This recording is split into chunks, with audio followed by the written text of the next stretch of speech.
Hey there, welcome to Motorcycles and Misfits, coming to you as usual from the Recycle Garage in sunny Santa Cruz, California. Hey everyone, this is Liza, and I have a joke. I have a joke to share. You want to hear it? You know it. Okay. What did one saggy boob say to the other saggy boob? Got no clue. We better get some support soon, or people might think that we're nuts. Man, it's a low-hanging fruit there. Ain't it? Oh my goodness. Oh, going around the room, joining me in the pain and misery. It's Scottie. Hi. Hi. And also joining me in the studio, it's Neil. Hi there. Hi, Neil. You guys, thank you so much for coming in. And of course, we have everyone's favorite ginger scooterist. It's Bagel. Greetings from Oregon, where I have a lovely view of some vibrantly color-changing leaves right now. Ooh. Have you been leaf peeping? I just look out my window and I can peep all day long. There's lots of leaves to peep here. So, we in other news, we've got Jim and John have been away gallivanting. Were they in Nevada? They were Moon Rocks. Moon Rocks. And Emma, who's in Italy. Everyone's returning, I think, today. So we got a lean crew. Doesn't mean we have something to talk. We always have something to talk about. That doesn't mean we are without topics. That's why I brought in the heavy guns, Scottie and Neil. Had a good day in the garage today. Got a little bit of stuff done. Helped Mark with his bleeding his brakes. He was flushing his system, and I just wanted to, say kudos to anyone who thinks of that as regular maintenance, because so few people do. Yeah. And he was like, yeah, I think it's just time. But again, the question came up, how do you know when you've flushed the system out? And he said, I don't know. How do you know? I'm like, well, this is a topic. You put some dye in the reservoir. This is a topic we've covered a few times. I have a theory. What did he think of your theory? He thought it sounded wise. Yeah. I know. Brilliant.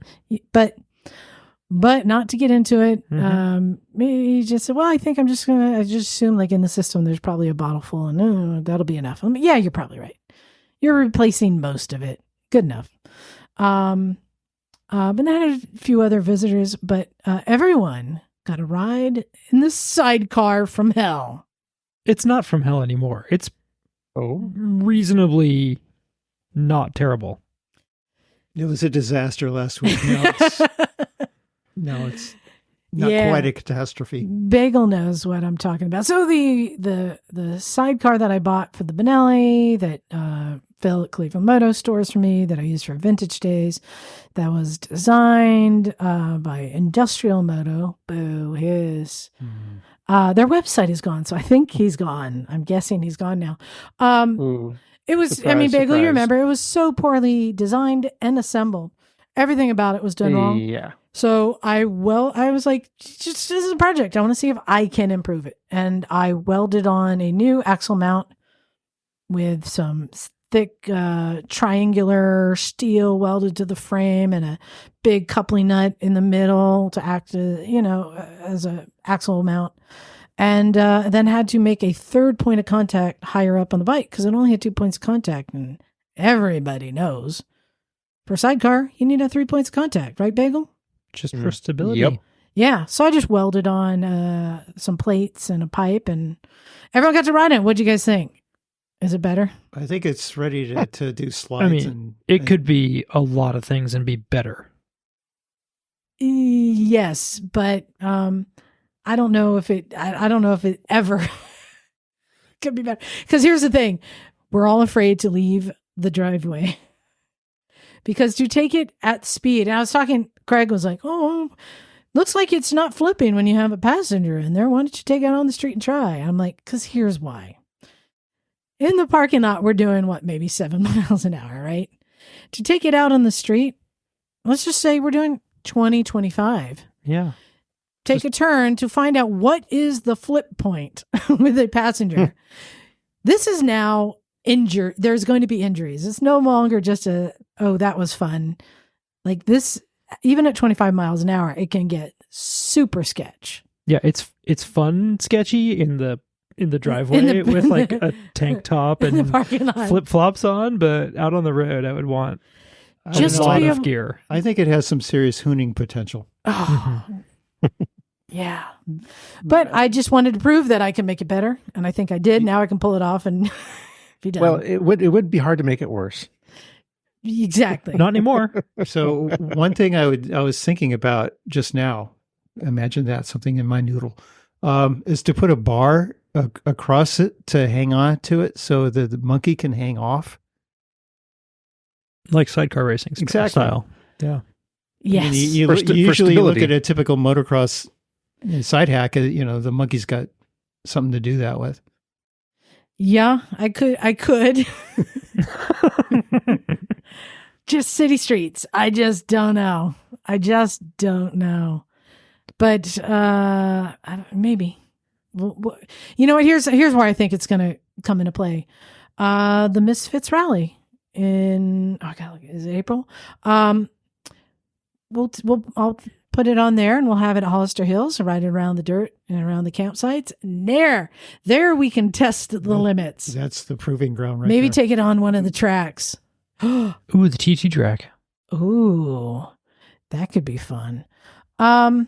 Just in case things go sideways in a second, Bagel, I just had a pop up on the computer. It said something's about to happen in 2 minutes.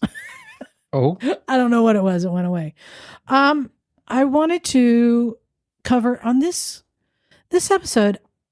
We were talking about what are we going to talk about this week? I didn't really have a topic in mind. Bagel started throwing a bunch of suggestions at me, and I started looking up stuff. And I thought, you know what? We should be delivering the news. There's a lot of news. There's a lot of news stories. Some we care about, some we don't. Oh, hello, loud cat. No, now is not lap time. Says you. So I thought we'd deliver the news, and you can decide if you find it interesting or not. But in the first news, and I think Bagel will find this interesting. I think everyone will find this interesting. I've added a new tool to the garage, Bagel. Oh, yeah? Oh, yes. It's one I've been talking about getting, but had not popped on it yet. I did, and I've already used it. Is it a tire machine? It is not a tire machine. I have bought every other tire machine. No one uses them. So, no, it is a plastic welder. Yeah. So there are a couple types of plastic welders. There's the kind that like heats up and lays down new material. You think of like a MIG welding sort of situation. This one is the other kind where it heats up like a little. I loved your description earlier of it. It's like a tiny potato masher. I thought that was perfect. Yeah. So basically what it is, it's a gun, like a soldering gun, but it has two little tips about 3/4 of an inch apart, not very far. And it lets you put a staple up into these two tips. And the staples come in different shapes. Some look like a staple or go straight across. Some are in a corner. So if you have like a corner you want to reinforce, but some of them look like a potato masher, like a little swirly, right? Or a little squiggly. Squiggle. Yeah. There's a short squiggle, a tall squiggle, and you put these into the two electrodes and you pull the trigger as you push it in, and it makes it so hot it melts itself down into the plastic. As soon as you let the trigger off, it stops. And then you get little nippers, and you nip off the ends of the metal, and it's you got reinforcing metal welded into the plastic. Yeah, it's pretty neat. So as the metal melts its way in, the plastic kind of flows around it on the backside. Yeah, so it becomes really trapped in there. It's a pretty sweet little thing. Yeah, and so I already used it on. I've been working on my Jeep, and I had to pull out some of the things from the dashboard, and I pulled out, the heater assembly that has those levers that switch the vents and do all that stuff.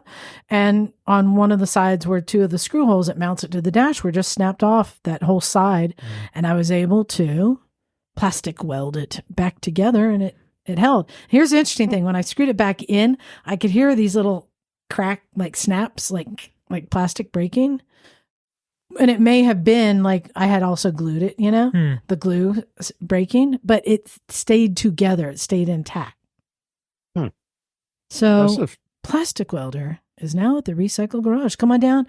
Already Jake has a little scooter he was working on. What was that scooter today? It was a little 50 Honda Express. Express. Yeah. A weird looking thing. And it has a strange thing. Yeah, and it has the, what do you call the knee shrouds that had cracks in it. I'm like, dude. Leg shield. Yeah, leg shield. Like, let's plastic weld it together. Now I want to plastic weld everything. So that's the latest news. All the things in the garage.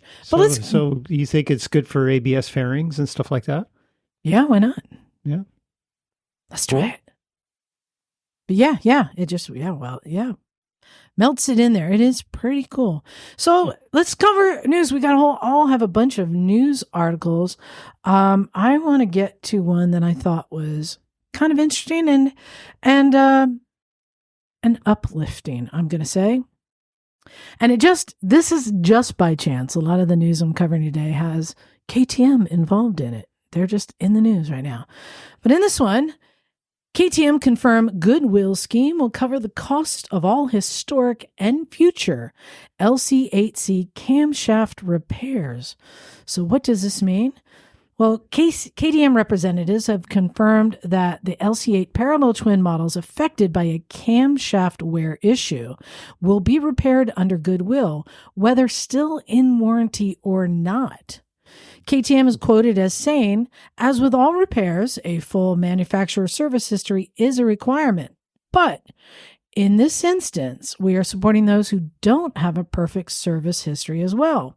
We just ask that if it has been done externally, that there is evidence and receipts, and we will do with such on a case-by-case basis. The issue affects a small percentage of 790 Dukes and 790 Adventures, sold between 2018, 2019, and 2020, alongside a small quantity of the 890 Dukes and 890 Adventures in 2020. Of around 55,000 units sold over 3 years globally, there are around 250 bikes with confirmed cases, or about 0.5% of the models sold. There are no known issues with other models or with current iterations of that platform. So here's what I thought was really cool about this. So what was the issue? So there's where they found that there was, they've already fixed it by adding and added a finer screen to a filter. And there's a couple different things that they did to rectify it already. Mm-hmm. But what I like about this is they said to avoid a recall, we are just offering this, as well as people who've had the repairs done can submit their bills and they will compensate them for it. This is basically a manufacturer who's standing by their product and standing up and saying, we will cover it. Even if it's out of warranty, even if you've had work done not at a factory dealer. How rare is that? Yeah, I think it's great news for anyone interested in right to repair because it's slowly, gently opening the door to having non-factory service stuff accepted by the factory as a valid repair. Yeah, I mean, it sucks that there is a mistake. And again, it's already been rectified in later models. But I just found this to be really unique in that that's not how this system usually works. Yeah, look at Hyundai, for example, with the 2-liter turbo engines that are blowing up left and right. And they're refusing repairs on some of those unless you have perfect service records, or if they find any evidence that the engine has been revved. They're looking for a thing to get out, and that's the other thing I love, that even if you've done non-factory mechanic work, they'll honor it. I mean, this is, I'm almost like, what's the catch? There's stories floating around now about the GR Yaris, the hot little Toyota hatch, where they're also denying warranty claims on the engines that are catching fire, which is especially silly because that's the racing version. Yeah, exactly. Yeah. So if you happen to own one of these 790 or 890 Dukes or Adventures from 2018, 2019, or 2020, I would go to your local dealer and ask to have this work done. There you go. Pretty cool. Bagel, do you have a story you'd like to share? Yes. Wanted to start off with a pair of quick notes. It seemed like there were a lot of stories surrounding this past Saturday, October 12th. First of all, it was National Motorcycle Ride Day, and hopefully you had beautiful weather, so you were able to go out for a ride wherever you are. Unfortunately, I did not. I had to run errands that day, so I was driving my car. And one of the things that I ended up doing while I was driving around is getting stuck in traffic for the Oregon Ducks home game that was playing that day. And the motorcycle tied to this story is that the Motorcycle Ducks mascot, I found out, rides out on a Harley Davidson at the beginning of every home game. No way. And I never knew that. I'm not a big sports ball fan, so I'm kind of out of the loop as far as that stuff goes. But I found this out today. They have a little article online about it, and apparently there's been quite a history of it. The mascot's name is Puddles. He's a big duck. He rides out on the back of a Harley at the start of home games to lead the players onto the field. And they started this in 1997 when they were inspired after apparently the Minnesota Vikings did a similar thing a few years before that. But it became a tradition in Eugene here in Oregon. And Nike then donated a Harley to the team for them to use. And one of the interesting notes is that at one time in 2022, the rider earned a 5-yard penalty for the Ducks because the ref felt that he was buzzing the coin toss. That's excellent. Yeah. So fun little motorcycle note from up this way here in Oregon. I wanted to share. Nice. Thanks for sharing. Neil, you have one there. This is kind of some hot news recently. Which these two articles? The top one. Okay. Oh, yes. Brembo has acquired Öhlins. Swedish suspension giant Öhlins has been bought in its entirety by the Italian braking behemoth Brembo in a deal that is reported to be worth $405 million. The acquisition of Öhlins means not only the ownership of the road-going suspension division, but also of Öhlins Racing, which gives Brembo a huge reach in the world of 2- and 4-wheeled motorsports. MotoGP and World Superbike aside, the racing arm of Öhlins also has a presence in Formula One, NASCAR, and numerous off-road and bicycle racing world championship classes. This is pretty interesting. That is. Especially because the way, and tell me if I'm wrong, but the way I interpret this is a lot of motorcycle brands will have relationship with one or the other when they're putting components on. So now this just means you're more likely, if you're getting the one, you're getting the other, right? Probably. Yeah. It makes a lot of sense for sales programs to include both. Yeah. Yeah. That is interesting. But $405 million, do you think that was undervalued, Neil? Hard to say. I'd have to look at that. I'd say that's market value. Yeah. Sounds fair. To be fair. I think there's some good opportunities for engineering collaboration between the two in doing adaptive suspension and braking integrated control with the two together. For example, doing some anti-dive technology and linked to anti-lock braking, for example. Oh, I wonder if that's why. Yeah, because they are getting closer and closer together with more technology. The relationship is closer. I wonder if that's I can imagine some why maybe they're gonna. I have more questions. Yeah, that's very interesting. Yeah, imagine if you got on the front brakes and the rear end of the bike started to squat, so you couldn't go over the front. That would be good. That'd be kind of neat. Yeah. And it firmed up the front at the same time to reduce the dive. Yeah. Mm-hmm. Interesting. All right, Scottie, you got one? Yeah, I mean, we just had a bunch of friends out in the desert. They happen to be in a different state, and this one's sort of regional, but it's real exciting for those of us here in California, is that we now have a red sticker rule again. Oh, right. Yeah. So, well, for people to understand, can you explain red sticker? Yeah. So there are different categories here in California of what kind of motorcycle are you allowed to ride, what times of the year, based on pollution. Pretty much. And plated bikes you can ride in dirt bike parks year round. Yeah, exactly. So if you have a plated, street legal, highway legal motorcycle, because they already have emissions. You're already cleared. You can ride wherever you want as long as it's open, whenever you want. There's green stickers, which you're allowed to ride year round.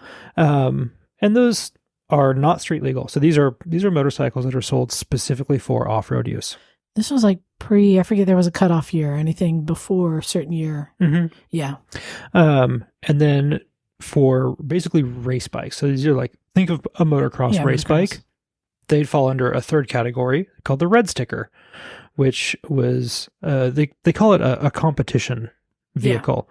And that had tighter regulations around it for sparks and fires and emissions and all kinds of things. Restricted. You can only ride certain months of the year. Exactly. You could only ride certain months of the year. And even within that, it was quite restricted where you could ride them, especially the last few years, because that scheme that had enabled that expired in 2021. Right. So these bikes that have existed for off-highway competition use have had nowhere to go or very limited places to go and very limited times of the year. But starting January 2025, you can ride anywhere you want again. Oh, really? Yeah. Well, you have to go through the thing and get your red sticker updated and do all that stuff. But yeah, starting again, you can go and ride your off-highway vehicle competition dirt bike in a huge chunk of land across California. I've always been split on this whole debate, controversy, whatever, because as somebody who rides technically a green sticker, I could ride year round. And it was always nice when the park would get empty. Yeah. When, the red sticker wasn't allowed. But it was basically saying that people on competition bikes couldn't go to the dirt bike park, which doesn't make sense also. And I know a lot of people were trying to buy bikes that were before like 2007 or something like that, just to be able to ride them year round at the dirt bike parks. So I kind of get both sides. I think it had something to do with the whole emissions. It was definitely driven by emissions. And so that which is where it makes me mad, because motorcycles are such a finite part of the emissions, especially dirt bikes, motocross bikes, that it's been said, and this is part of the reason why we had the AMA, they're targeted. Yeah. Because other than the AMA, they're not being defended, and so it's an easy target. Yeah, and especially because a lot of these bikes that we're talking about here were two-strokes. Yeah. Yeah. It really boils down to that. And so you're saying the red stickers are now no longer time limited? That seems to be the case. Wow. Well, that's awesome. So I can go buy a CR250? Send it. Yeah. Rip and shred. Yeah. Hoist some humus. I guess so. That's very regional, but it is exciting for those of us here in California. Yeah. All right, cool. Well, I have, this is kind of let's see, there's a couple different ones. Sorry, I have a cat who's really trying to sit on my lap and afraid she's going to run across the computer, mess everything up. Here's another one that involves KTM again. And this one I think is really cool. So, welcome to the clutchless future, as KTM announced their new AMT system for selected 2025 models. KTM have officially joined the automatic arms race with the unveiling of a new automated manual transmission system. The Austrian brand previously teased the system as a prototype on the Iron Road Prologue stage at the Erzberg Rodeo, where French enduro legend Johnny Aubert piloted a large capacity adventure machine resembling the brand's 1290 Super Adventure R, although KTM have not confirmed the capacity of the bike used, only that it was an LC8 V-twin model. The system is now ready to be rolled out on selected 2025 models following successful testing, and looks to compete with the likes of long-established Honda's dual-clutch transmission, the DCT, which has already seen over 200,000 bikes sold, and BMW's automated shift assistant, the ASA, available on the latest GS family, and potentially Yamaha's YAMT system. Riders can opt to use the system in a fully automatic setting or manual mode, in which gears are changed using either the foot shifter, which I find interesting because the DCT does not have that, or switch gear mounted paddles. Whilst the manual mode allows users to choose when to shift gears, there's no clutch lever to worry about, which may upset some purists, both on and off-road, who prefer the fine control of the lever offers. Shifts are initiated by an electromechanical shift actuator, which turns the shift drum. This means shifting between gears takes 50 milliseconds, which is comparable to a traditional transmission using a quick shifter. Unlike traditional motorcycle gearbox setups, AMT features a PN 1, 2, 3, 4, 5, 6 sequence with a P denoting park to prevent any unwanted rolling thanks to the locking pawl within the gearbox. Again, you caught that because, you know, the Honda Africa Twin that I had, they have it also in the Goldwing and the all the DCT bikes. Yeah. It doesn't have park. Yeah, it's a little scary if you're unfortunate to have to point the bike downhill and you don't have something to curb the tire. Exactly. Yeah. So they've solved two of the things here. Busted fairings for you. So I like that it still has a foot shifter, just no clutch lever. Yeah. Which I think is just maybe to ease, because people they're used to their foot doing that. I mean, But the park is great. So what I find interesting about this is that, you know, Honda, when they came out with the DCT, there's been a lot of people who are like, I'm not really interested in that. I don't need it. I don't like it. And I tried it myself. But apparently this is a trend with all these other manufacturers, now KTM. And it is true. It is a barrier to entry for many people using a clutch. But also I found personally, taking a bike off-road in the dirt, it was one less thing to have to navigate because you can't stall it. All you have to work on is your balance, you know, and steering and your path. And you don't have to worry about what gear you're in or being able to. I remember the Husky Enduros, you could get that option, that kind of clutch. Now, I know a lot of people will say like, a long time ago. People don't like when technology moves things forward, you know, just like a lot of people who, I'll never ride an electric. That's okay. And there's a lot of people who may say they never want a clutchless bike. But if we look at the automotive industry, how it has changed to where almost every car on the road now is an automatic. Whereas before, when we were kids, many of us, you'd get a manual. And if you wanted to spend $1,000 for an upgrade to get the automatic transmission, when cars cost about $7,000. I mean, it was a huge expense. So now that that's become the standard and the norm, it's interesting that the motorcycles are following. And I think that that is a good thing. So it's interesting that KTM is following. Yeah. So I have a follow-on to that. So we were just talking about Honda and their DCT. They have a system called eClutch that they've offered in Europe in the past couple of years. And they're now bringing it to the U.S. So not the DCT. This is a whole this is a whole new thing. Interesting. So it only does the clutch. It doesn't do the shifting. So it's simpler. It sounds quite like the KTM thing you just described. It's very similar, but there's no automating of the shift lever. It's only dealing with the clutch part of it. So the way they describe it, it's as something in between Honda's dual clutch transmission and a quick shifter. While using the e-clutch, the rider won't need to operate the clutch lever, so they still have a lever if you want it. Whether shifting up or down, coming to a stop, or pulling away from a stop, the rider need only switch gears using the foot control. A clutch lever remains operational, so riders can choose to use it if they prefer.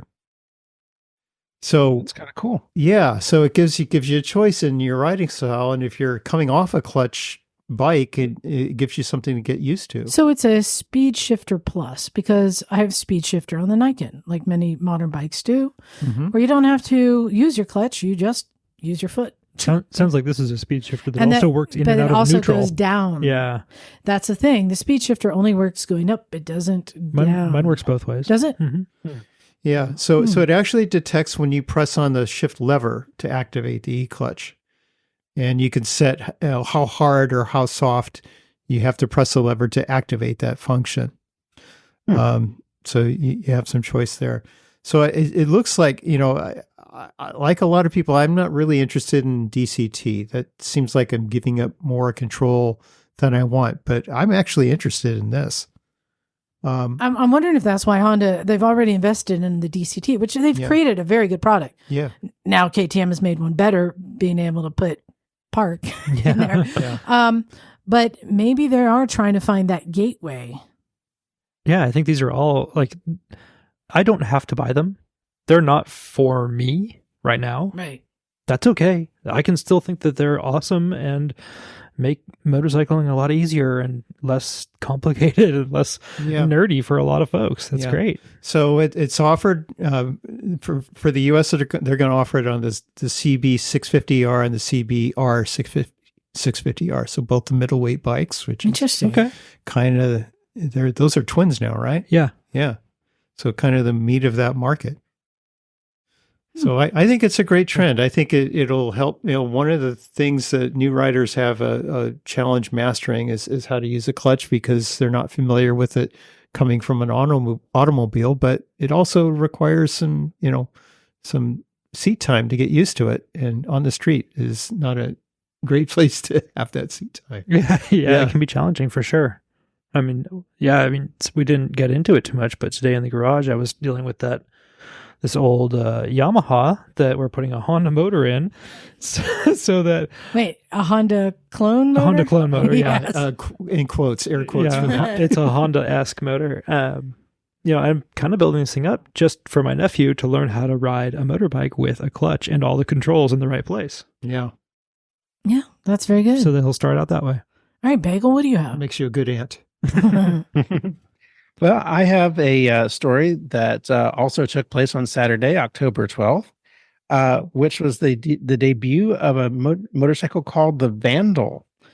What? And this is a collaboration between CF Moto USA and Roland Sands Design. Right. And this debuted at the 2024 Moto Beach Classic, which was held at the Bolsa Chica State Beach in California.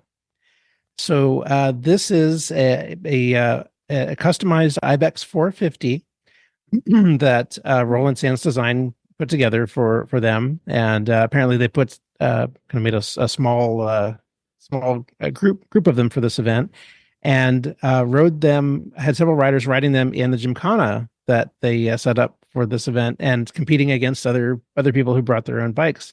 I didn't get information about how the outcome was, but this is a very interesting news item, I think, because we've been talking about CF Moto quite a bit lately, including last week about the possibility they might be banned. And this is showing how much of an inroad that they're making into the U.S. market, that they're now partnering with Roland Sands Design, and I gotta say, this is a pretty cool looking bike. And have you seen this, Liza? What are you? I'm looking at it right now. It's bright, I'll say that. But yeah, what I'm looking at are some of the upgrades. I'm seeing some of the body work to make it look sort of flat tracky, and then I'm seeing some cylinders that look like they may be brake or suspension upgrades. Some cylinders off the back. So typical Roland Sands, he's actually going to put some legit components in there, not just make it pretty. So he usually does a lot of upgrades. It's it's interesting. Part of the idea behind what they did was they wanted to show what can be done with this bike to inspire other people to do something like that as well. He's known for the Hooligan Flat Track Racing series, and he basically hooliganed an Ibex 450. Yeah. Right. And actually the way they described it was a mini super hooligan supermoto mix. Yeah. Love it. So yeah. That's a mouthful. I mean, it's not that many. It's still a 450. Yeah. Which is great. Yeah. But I think it's a cool little bike. And that's I think it's remarkable that they're now partnering with Roland Sands Design to bring this out. So cool little news story right there. Yeah, I just want to give some credit. Roland Sands is one of the bike builders that came out of the chopper scene, but managed to constantly change and evolve in his customization work and always stay fresh and current, whereas a lot of the other chopper builders kind of fell behind, and many of them just stopped doing that kind of work. Because it's just that scene died, but he's managed to still bring innovation and creativity to it, which is really fascinating. Yeah, that's a neat looking bike, and it's always fun to see really, fresh takes on something that's like, oh, it's a 450 kind of enduro dual sporty adventure bike, and now it's not anymore. It's something totally new. I like the Bob Fender look on it. It has a nice minimalist, clean look to it. Yeah, it's very cool. And as you said, Bagel, a big boost for CF Moto. Yeah, for sure. Pretty cool.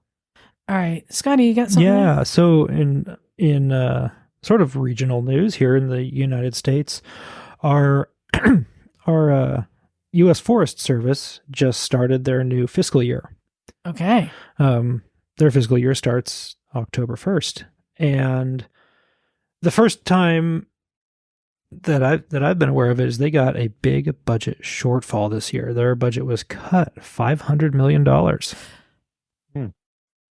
Okay. So for the Forest Service, that's a fair amount of money. What this means to us is less maintenance at our favorite trailheads, at the riding areas that are Forest Service that we might want to enjoy. For me, that's a big chunk of the Sierras where Doug and I were just enjoying. And just to clarify, this does not include the dirt biking parks that we go to because they are self-funded. That's correct. Yeah, this is specifically for Forest Service land, where you might go to visit your local but a lot of these vehicle zone. Access for fire and maintenance and everything, power lines. It's not just for adventure people. It's not just for adventure people. Yeah. It's for everything.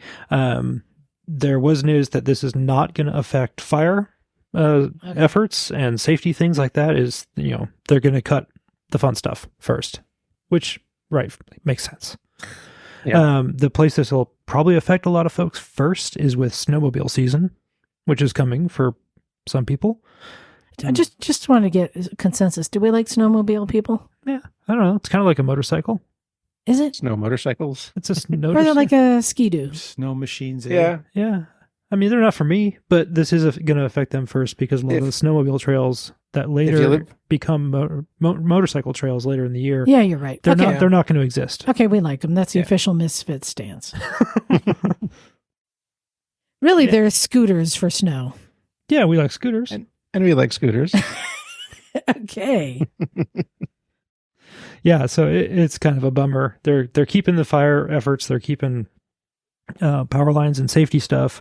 They're keeping all that stuff together, but this is probably going to affect trail closures and trail openings and trailhead cleanup and stuff across the country. That is a bummer. All right, I have a short one here. AMA Motorcycle Hall of Fame inducts class of 2024.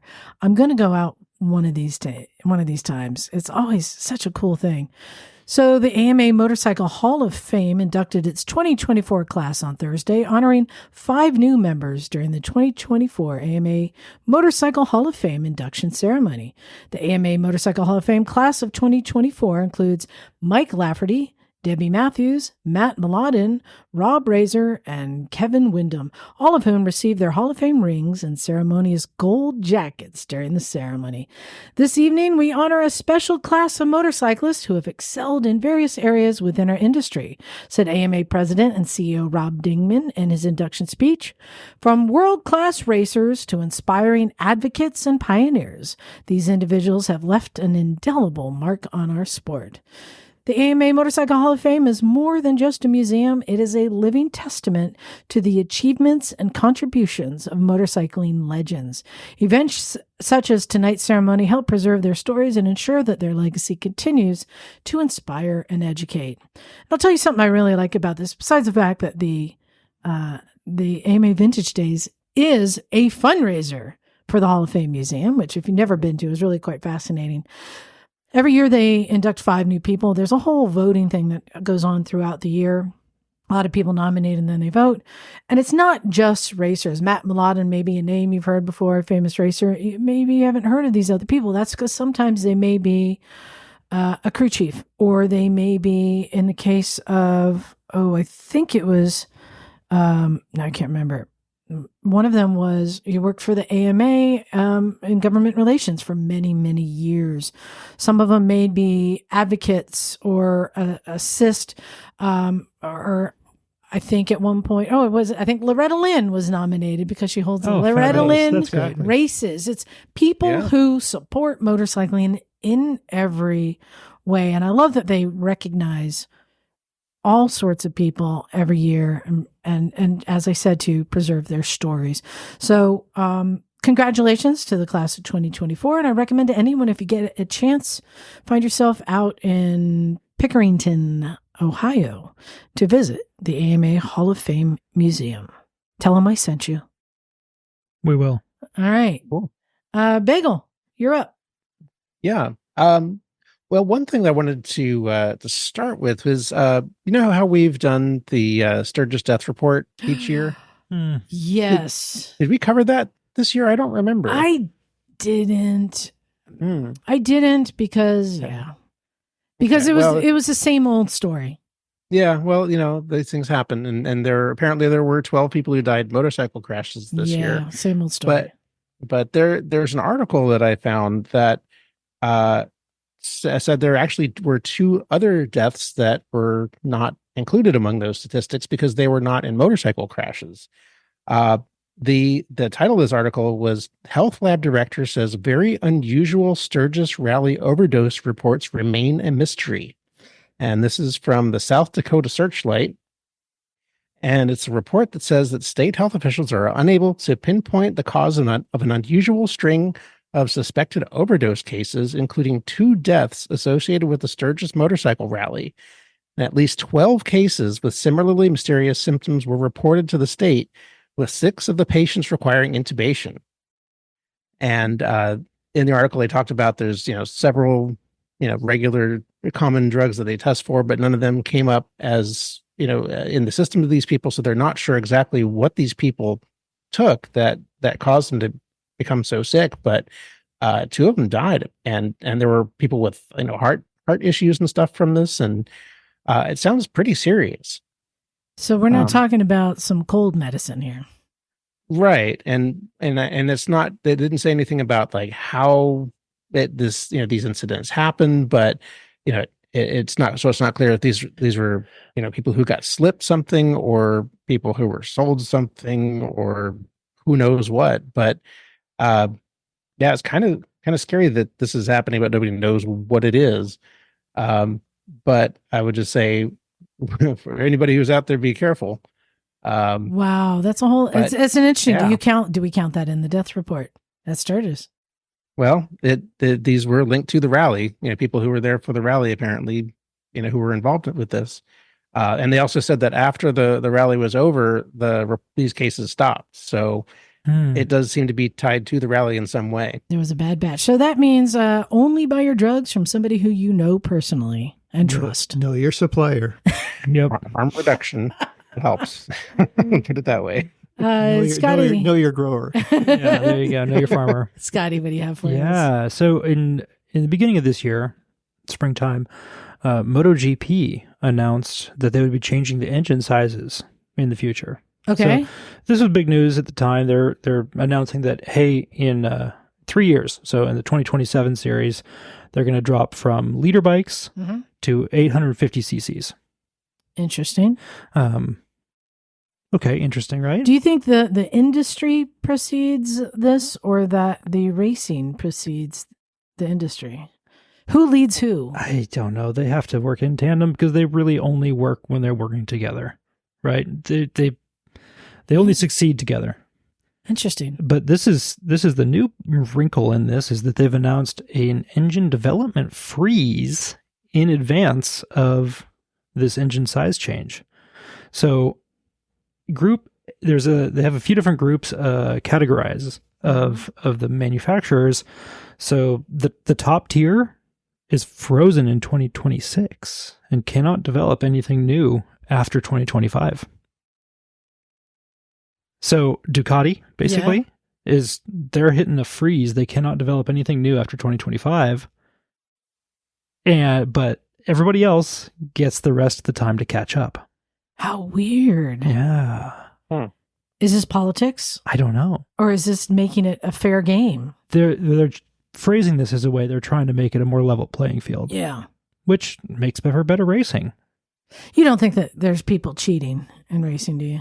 Of course not. Oh my goodness, that would be untoward. I mean, yeah, we all know there's people that are exploring the edges of the rule book. There's a reason they have multiple inspections. Yeah, there's a reason they get inspections. There's a reason the rule book is as big and thick as it is. Interesting. And those are some of the best stories that we hear about many years in the future. So this will be a whole new era of noises coming out of MotoGP. Yeah, I'm curious why they're bringing it down from the leader bikes that have been a mainstay for so long. Mm-hmm. Well, that was announced earlier in the year that they're moving to 850 with a smaller bore. How many people are making 850s? Well, in a few years, it'll be everybody. So do you think, again, going back again, this starts with like maybe government and regulations and emission? Like, I'm just curious. Where, Bagel, there's a conspiracy in here. I need you to figure out what it is.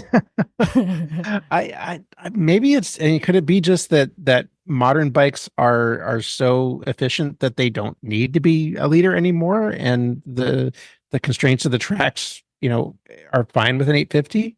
I don't know.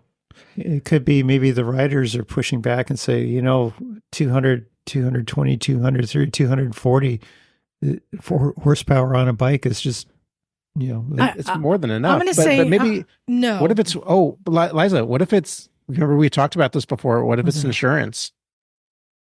Maybe. Could that be something? When you go back to like the 80s, when people like King Kenny, when they were racing these death machines, like the 750s and like all that stuff, like these things had hardly any suspension and brakes and were all motor. The bikes that they're riding today, I don't think it matters that it's a leader bike. The power is there doesn't mean they have to use it.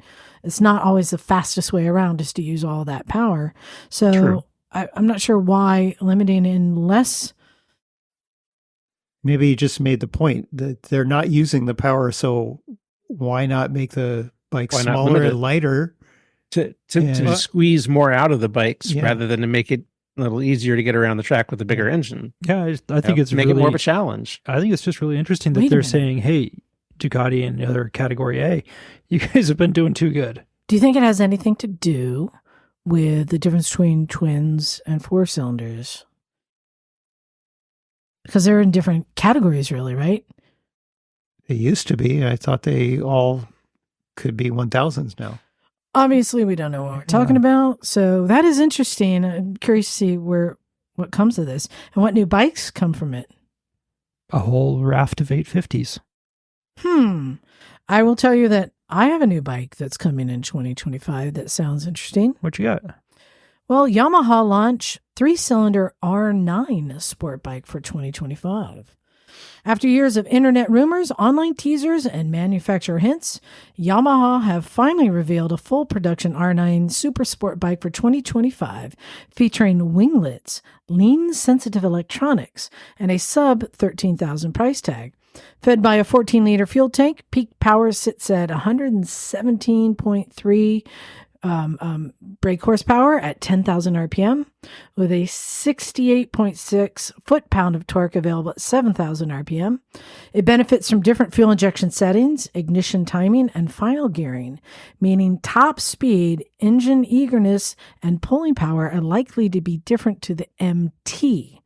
Weighing a claimed 9.7 kilograms, it's said to be the lightest chassis ever used for a Yamaha sport bike, as well as being stiffer in torsional, longitudinal, and lateral directions when compared with other 3-cylinder Yamaha models currently on sale. So basically, this is the 3-cylinder engine rocket ship that is in the MT-09, the Nikon, the Tracer, the FJ. It's all the things. But they haven't had it in a sport bike. Now they do, or will. How many triple sport bikes are there? Is it just Triumph? Is this Yamaha's first real triple sport bike? And no one else is doing this, right? I don't think so. Interesting. What's interesting is I was looking at the other bikes in the series. Current bikes are the R3 and the R1. And the R1 is like 17, 18,000. This is like 12. And the R3, I think is what, like $6,000 maybe. It seems like this falls right in the middle of the pricing, just giving everyone another option in between the R3 and the R1. I mean, since they have to do the R7 still. Yeah, I mean, that's certainly one way of looking at it. But this is being touted as basically a track ready bike. Where I was going was that we have to not just measure that against the other offerings from Yamaha, but look at how does this compare? Is there something that's either available now or coming soon from Honda and Kawasaki and Suzuki? Yeah, so new R9. That'll be cool. All right, Neil, what you got? Oh, I was looking at that same article. Well, let's see a minute. Do you need us to go to Bagel? Yeah, go ahead. Bagel. Okay. Well, excuse me. Going from some likely bad decisions in the last article I brought up to possibly other bad decisions of a different type, there's a New Zealander by the name of Kenny Patton, who is building a motorcycle that he's calling the Penny Farming. I saw this. Yeah, I saw that. Yes. Which is a motorcycle made from tractor parts, other agricultural parts, and scrap metal. Oh, Yeah. If you haven't seen this photographs of this thing, their videos, it is fabulous. Yeah, it's set up like a penny farthing bicycle. Which Does everyone know what that is? That's a bicycle that has the big giant front wheel and a little tiny back wheel. it has another name. It's called an ordinary. Yeah. Okay. That's Yeah. Well, this is anything but ordinary. It uses a giant tractor tire as the front wheel. The rim is made out of oil drum sheet metal with rebar spokes, and somehow this actually works.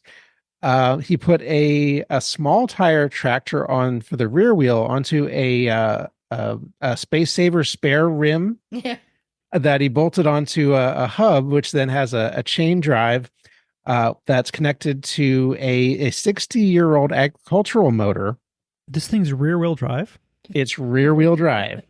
Now this is an experiment. So he said that if the rear wheel drive doesn't work out well, he has the option to set it up for front wheel drive, which he could do. It's going to be more complex, but he's thought that through, that there's that possibility he may have to go there. But he's starting with rear wheel drive first. So the motor is mounted underneath the seat, which is right behind the front wheel. And the frame basically is this welded sheet metal frame that's made out of oil drum sheet metal, and cut into sort of like an S shape, where it goes from the top of the front wheel all the way back to the rear wheel in behind it. It doesn't have handlebars. It has a steering wheel like a tractor, Of course. which literally turns the front wheel side to side.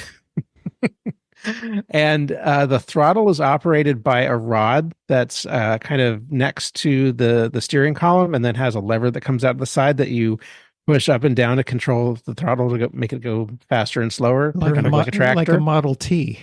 Yeah, basically. And the clutch is operated by a foot pedal that basically pushes the belt into the pulleys. Okay, Because- any bike that can use the automated clutch. Yeah. Right. So basically, there's enough slack on the belt when the pedal's not engaged that the motor this pulley on the motor just spins. But then you push the pedal in, and that tensions the belt pulley into the system. Well, it just tensions the belt, and then that grabs on the pulleys, and that starts it to move. And he figures that this thing will have a top speed of about 25 kilometers an hour, which is about 15 miles per hour. I Already, it don't sounds too fast for this rig. yeah. I don't think anybody wants to go any faster than that on this, if it will even ride. You know what may actually improve this? Speed. What's A that? sidecar. Quite possibly. Quite possibly. He does have a set of kind of like training wheels that come down with the operation of a lever. So that when you're coming to a stop, you can put down these little side wheels to help stabilize it so you don't fall over. Are the side wheels spaced to go in the adjacent furrows? They kind of come up into the bodywork, kind of right above the rear wheel. When they come down, they're kind of beside the rear wheel. I don't know how well that's going to work in reality, but we will see. He's in, like I said, he's in the process of developing this right now. He has a YouTube channel where he's putting up videos about it. So keep an eye on that for the next couple of weeks. The guy's name again is Kenny Patton. What's his YouTube channel called? I think his YouTube channel is Patton Motors. Let me see. I think you just need to Google penny farming. Yes. Penny farming. But Google penny farming on YouTube. I'm sure it will come up. Brilliant. It's a trip. Nice. I approve of anything made from other things that will then become a motorcycle. It feels like we're safe because this is in New Zealand. It's not going to come close to us. All right, Neil, what you got there? So, in the spirit of luring more people into the sport, we've got a new Kawasaki retro bike called luring, like giving out candy from a van. Yeah, pretty much free candy. It's legit. So, 2025 Kawasaki W230 first look. Retro, retro heavy lightweight joins Team Green's classic W series. So remember Gilles from Montreal? Yeah. Yeah, he was on a W800. Yeah, the W800, which came after the W650. Right. Which neither were hugely successful, but became more successful after the fact, just like a vintage looking cool as a reboot. Bike. Yeah. Yeah. So I'll read you the quick rundown. There seems to be no shortage of bikes in the 300 and 400 cc class at the moment, but it helps to remember that the majority of those models are of the sporting variety, or at least standard style. In the quarter liter retro segment, though, it's a different story. In the years since Suzuki pulled the plug on the TU250X, most of the examples now come from Royal Enfield, who markets at least 4 models under 400 cc's, all of them at least somewhat retro or classically styled. Faster than you can say market opportunity, Kawasaki has now jumped in with an all-new 2025 W230 ABS anti-lock brakes on a bike that small. That's interesting. The latest and smallest model in its classically styled W series, which also includes the W800. Which the brand bills as a retro sport motorcycle that combines timeless style and modern accessibility. I mean, it is good looking. So it looks cool. I like it. The original W650 that came out looked suspiciously similar to a Triumph. Right. This bike is interesting because what does it look like to you, Neil? At first glance. It kind of looks like a canted forward BSA single. To me, it looks like Kawasaki has now made a Royal Enfield. Yeah. Yes, it very similar. But I think it's cool. It's low seat height. It's $6,000. Weighs under 300 pounds. Yeah. Well, and it's a 230, which is interesting. I'm wondering if there's a reason they're trying to come under 250, or because that motor doesn't come from anything else, does it? Or does it come from maybe a dirt bike?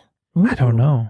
Yeah, I don't think they make a 225 air-cooled dirt bike.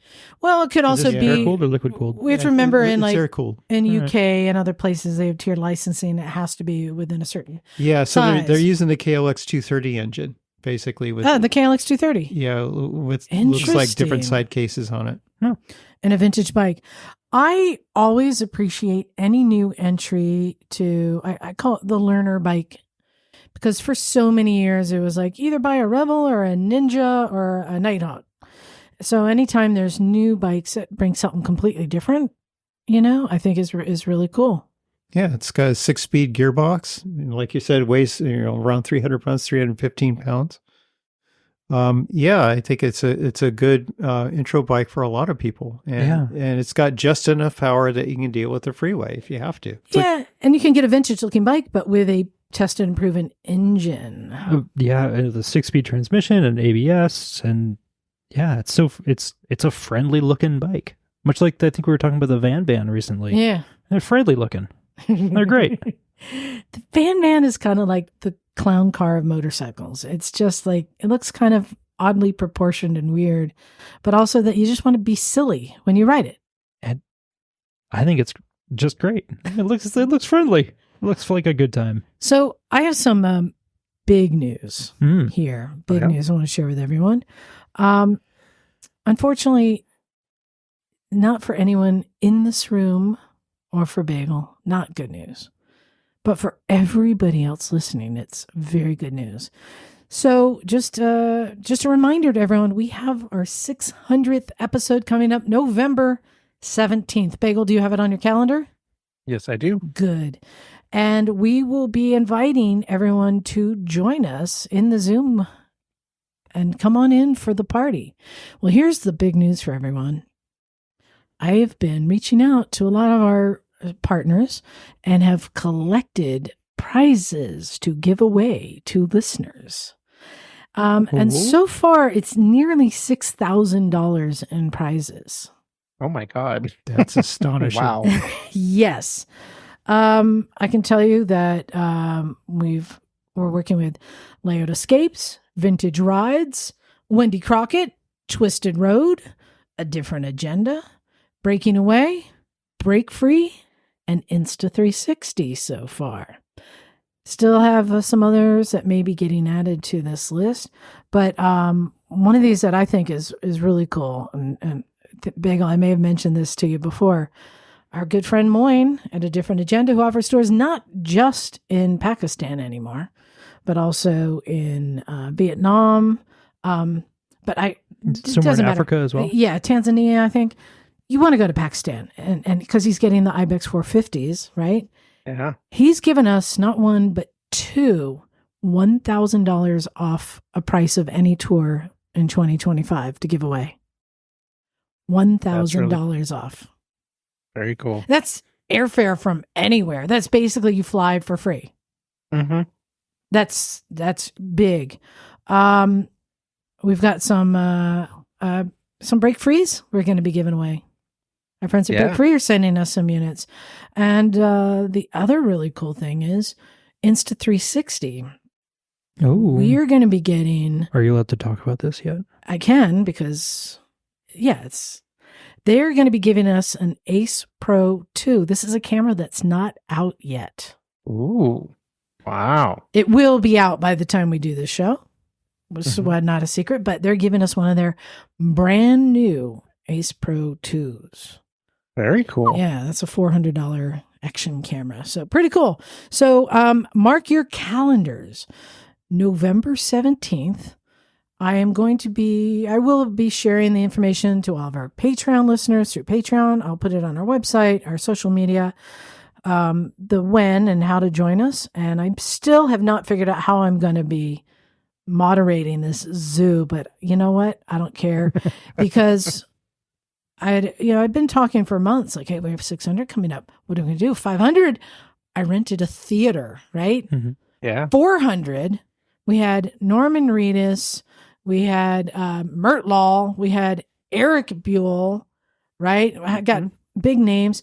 I like to do something big each time. And I was like, oh, we got to get a big name. We got to get a big name. And I said, you know what? No, 600. Let's go back to the listeners and let's thank our listeners who've stuck with us. Many who've listened to all of the episodes. Oh my gosh. All. So that is going to be who our guest is. It's going to be you, our listeners, the ones who've stuck with us and give us all the support. And this is our way to give back and include you in this. So thank you, listeners. That is my news. Okay. Nice. Scottie, you got something there? Yeah, it's been a real active topic around here. Oh, no. We've talked a lot about lane sharing and lane splitting. Yeah. I continue to enjoy it. In the news, though, in France. Yeah. In Paris, on October 1st, the ring road around Paris, which if you've ever gone through around Paris, it's kind of like the way you get places. Yeah. Does it go through the arch? I don't think it does. I think it's a different road. Anyhow, the ring road speed limit dropped from 70 kilometers an hour to 50 kilometers an hour. And that's important because in France specifically, lane sharing is allowed as long as the speed limit is over 70 kilometers an hour. That's a So- bummer. So basically, lane splitting is banned. So just on that road, It seems to be just on that road. but that's a very common It's a road very where it's important done. road to Parisians. And it's not because they're targeting motorcyclists in any way. It just happens to be caught up in the red Yeah. tape. Motorcyclists just got caught in the crossfire of this one. Now, there is hope because the French Angry Motorcyclists Union, Yes. What? it's literally, that's what they're called. No. Yes. They are This fabulous. will not stand. They are fabulous at standing up for what they believe in. So No cheese-eating Senator Monkey, them. yeah, I'm sure we will see some action from the French Angry Motorcyclists Union if this continues. Probably. Oh my God. I love them. Yes. I'm already imagining their like posters and patches and stuff. It's got to be fabulous artwork. Well, they fought very successfully for the continued I'm thinking ability. very like Cold War era artwork. Maybe. Yeah. Well, they fought very successfully for the continued ability to lane share and lane split. Yeah. So I'm sure they'll stand up for this. And I think that this is a very good reason why they should have the ability to lane split at lower speeds too, like we do in California, because that's when traffic is going slow, that's when it typically is at least somewhat safer because traffic's not moving quite so fast. You can have more time to react. And if they're going to be lowering the speed limit on roads that where lane splitting happens on a regular basis, I think that's an argument for changing that law to So allow that. 50 kilometers per hour. It's What's about that? 30 miles an hour. Yeah, exactly. Yeah. In freedom units. Yeah, that's totally reasonable, isn't it? That's totally slow. Right. Yeah. Oh, interesting. So bummer, but we'll report back if we hear any more from our French Angry Motorcyclist friends. I want to be in that club. Allons-y. All right. Bagel, do you have one there? Yes, I do. Going from for another potentially bad decision. There is a 1956 Acma Vespa tap for sale. What? And if you don't know what this is, Why is it special? This is the military Vespa that was made in France in the 1950s that has a bazooka built into it. And carries ammo tubes on the sides. And this is a legitimate original Vespa tap that apparently never saw service, that's just been hanging out in France, that is now for sale.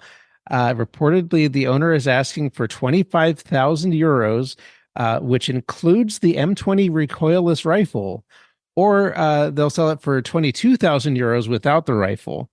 Because they expect that it might be difficult if the bike ends up getting export to ship the rifle with it. That there could be certain regulations that will prohibit that. You think?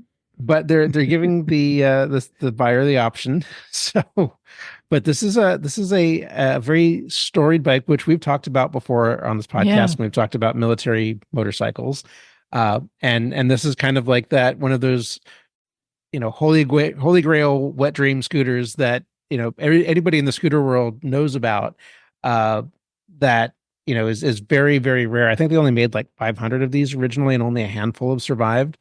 So for this one to just show up all of a sudden for sale is quite unusual. How much do you want it, Bagel? I'm very.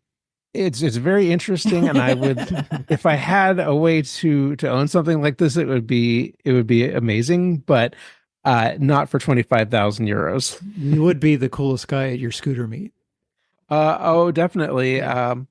It would get a lot of attention in traffic too. That's for sure. Yeah, you'd always be in front. So, So lane splitting, no problem. Right? yeah. So looking at this scooter reminds me of a scene from a movie I saw recently. Now, bear with me here. I'll bring it all around, okay? There's a recent movie called, I think it's called Babes, and Alana from Broad City. She stars in it. I always loved her. Right? Mm-hmm. And her best friend is going into labor. And so she's there with her, and her friend's panicking. She's like, oh no, did I just shit on the baby? And she looks down, translates, she goes, no, but you just babied in your shit. Oh, no. Bring this full circle for us. I will. And you look at this scooter, you go, did they put a bazooka on a Vespa? No, they put a Vespa on a bazooka. Now I brought it full circle. Yeah. That's what it looks like. All right. So did these rigs actually see service in the military during their time? I'm not sure if they actually. Some of them may like have a Toyota War thing or something like that. Or? Well, no, the French they had them made. The French made them for Indonesia and Vietnam, I believe, when they were fighting before the Vietnam War blew up in full force. When France was trying to hold on to its colonies. These are made for those campaigns in the 50s. Interesting. And I think some of them may have been delivered, but the battles ended up being awesome. ended before most of them ended up seeing service, apparently. So it looks like you could pull the trigger while riding that down the road. And I can't imagine. It looks like it would hurt. Yeah, that would be not be recommended. But you know what would make it better? The sidecar? Yes. Nice. Okay. All right. Who's got another story? All right. I have one here. It's a little bit long, but bear with me because when we're talking about new technology, this is kind of interesting. And I think this might even lead to some conversation. So, Bosch, they make some good power tools as well as relays and all sorts of stuff.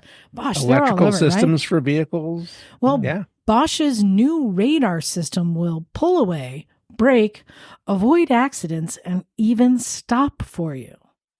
Yes, much like a lot of like the Teslas, and even a lot of people don't realize cars like the Toyota Corolla has like drive assist and different features. Yeah, our Subaru does that. Yeah, exactly. Well, global motorcycle technology company Bosch are coming to market in 2025 with a range of new radar-guided assistance systems that have the power to bring a bike to a stop behind a vehicle, apply additional brake pressure to prevent accidents, warn other road users they are getting too close, and even pull away from a stop following the car in front. The system is the second generation of their radar-guided Advanced Rider Assistance Systems, known as the ARAS, and will debut aboard an incoming, wait for it, KTM V-twin Super Adventure model using the firm's automatic manual transmission that I mentioned earlier. In total, 6 new systems will be present on the KTM, taking the Bosch-powered adaptive cruise control already found on the 1290 Super Adventure S and adding functions including a group ride assist to track bikes in front of you when riding together, as well as additional safety systems in a bid to reduce global accident numbers. The GRA system is able to locate the closest bike in the group and alter the speed of your motorcycle to reflect their riding inputs. It can also track that machine's movement, meaning it'll know if they move from one side of the lane to another. That's interesting because we were just talking about riding formation. When other people are doing stuff, like what is your role? Well, this will adapt. It will enforce standard, staggered, whatever that means to them. Yeah, exactly. Elsewhere, the adaptive cruise function is upgraded with stop and go, which will likely be the most controversial of the new systems. This is because it can slow the bike down to a complete stop with the car in front, should it be required, before pulling away again with the traffic with the touch of a button. So let me tell you about each of these systems. I said there's 6 different systems. So the adaptive cruise control and stop and go, this helps keep the rider at a safe distance behind the vehicle in front. If you're on the motorway at 70 miles per hour and you approach a truck at 56 miles per hour, the bike will slow gradually in order to match that speed in front. Once out of the way, you can increase back up to the original desired speed. This is now updated to bring the new KTM to a complete stop if needed. It can then pull away with the traffic once a rider has given approval. Bosch says this function will only work with clutchless semi-auto systems to prevent riders from stalling their bikes. Then the group ride assist. Based on adaptive cruise control, this function is designed for when riding in a group with other bikes. Rather than focusing on the vehicle in front, it measures the distance to the closest bike in the group and adjusts speed accordingly, aiming to prevent huge gaps when riding in convoy. Exactly as we were talking. You have the riding distance assist.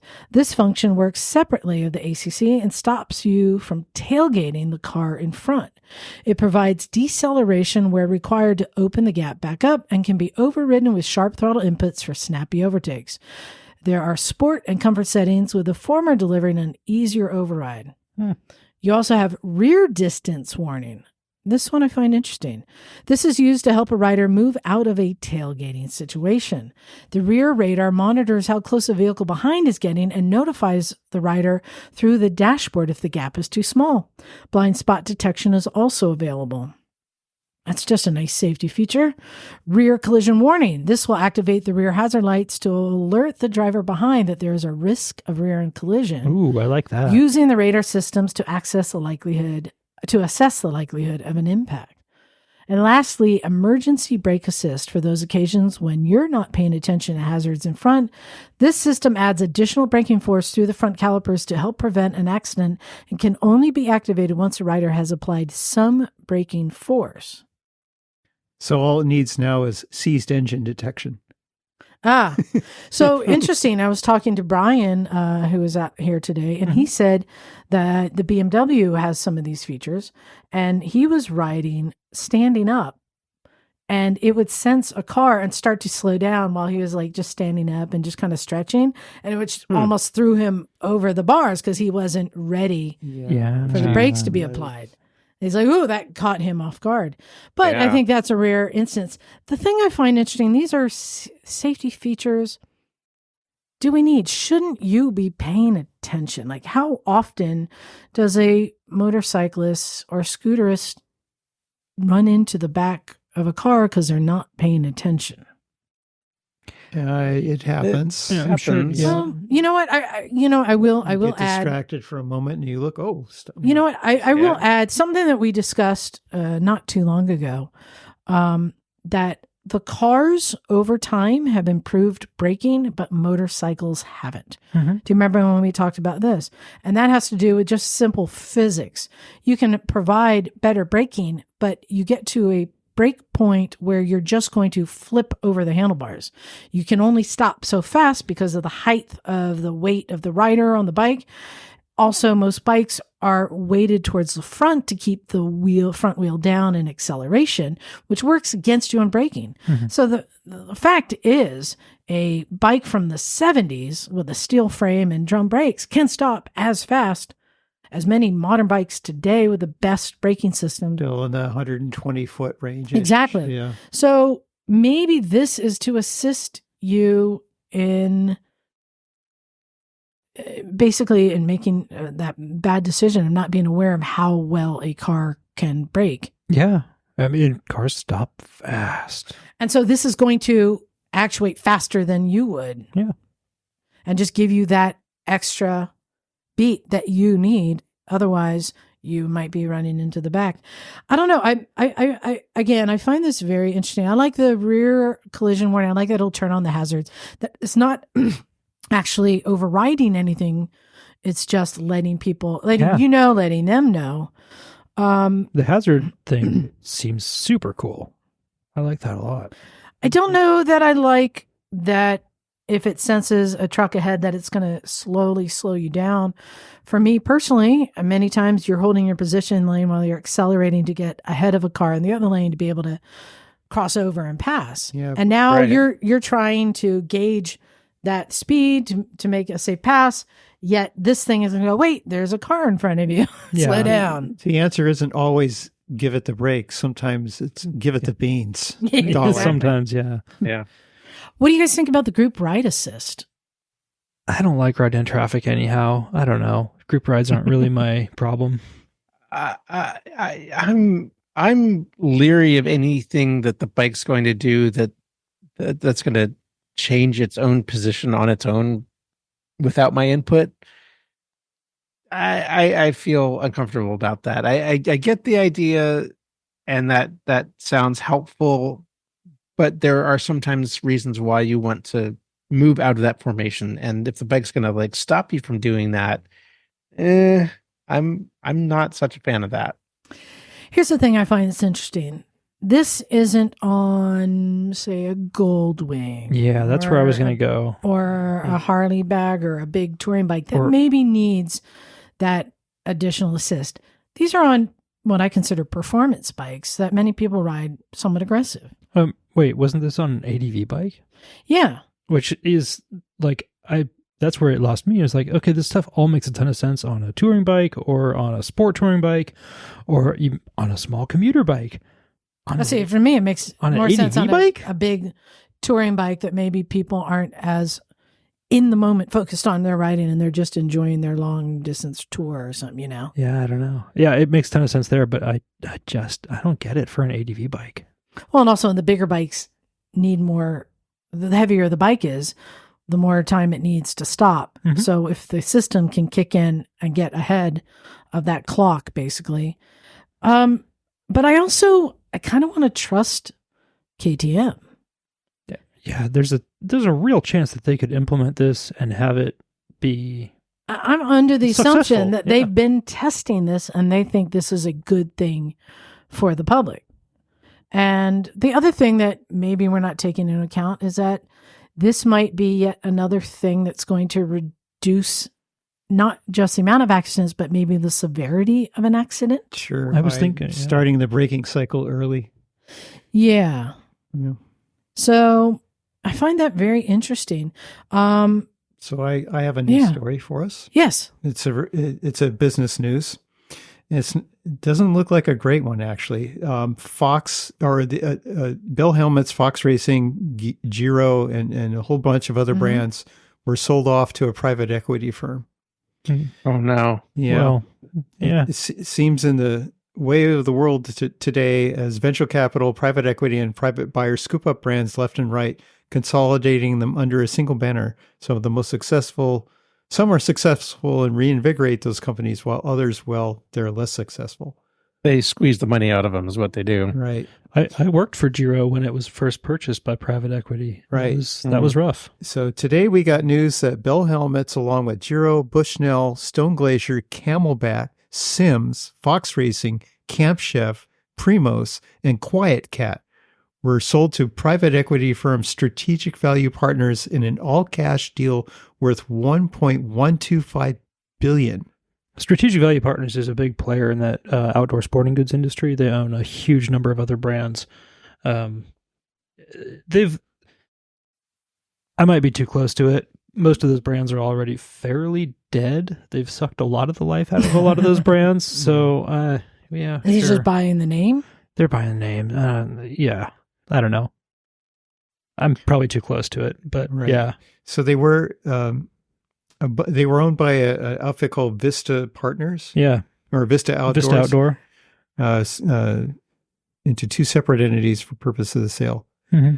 So the second entity is a newly named Kinetic Group, which sold off the group's ammunition division to the Czechoslovak group for $2.2 billion in a deal that had to be looked over by the U.S. committee. Why is it? Oh, because so it was part of the fiasco at Vista was that they owned a bunch of these ammunition brands and were sucking money out of the outdoor sporting goods brands to prop up the dying ammunition brands because which ammunition brands? Like Federal and a whole host of them. I don't remember the names, but it's a whole shit show. So yeah, that is bad news for anybody who works in the outdoor sporting goods industry for sure. Camelback is not a dead brand. No, and they've really branched out and broadened their product line from their original desert racing background. Mm-hmm. And they're very popular with backpackers and other non-motorsports people. But what I'm getting from this and kind of the story we talked about, like with Brembo, is bigger fish buying the smaller fish companies. You know what I mean? It's just they're getting bought up and becoming bigger and bigger companies, which gives them more power over negotiations of prices and distribution and all that kind of stuff. And that we're getting further and further away from the moms and pops and the small, independently owned companies. There's pros and cons to this across the board. I'm not commenting on that, but this is kind of, I think, what is the trend that is happening. Yeah? Would you agree? Yeah. Most of those brands have been around this treadmill a few times now, though. Neil, you got to slide your chair forward. You're driving me nuts with the Venetian blinds behind you. Oh, clack, clack, clack. You clack, clack, clack. All right. Who else has got a story? I could start meowing and pawing at you. I could talk about. Oh, yes, Bagel. You had that one you wanted to talk about. Yeah, let's do it. Very interesting one. Yeah, let's do it. This is a relatively new player in the automotive and motorcycle world. A company called Roam, ROAM. Yes. Out of Nairobi, Kenya. Really?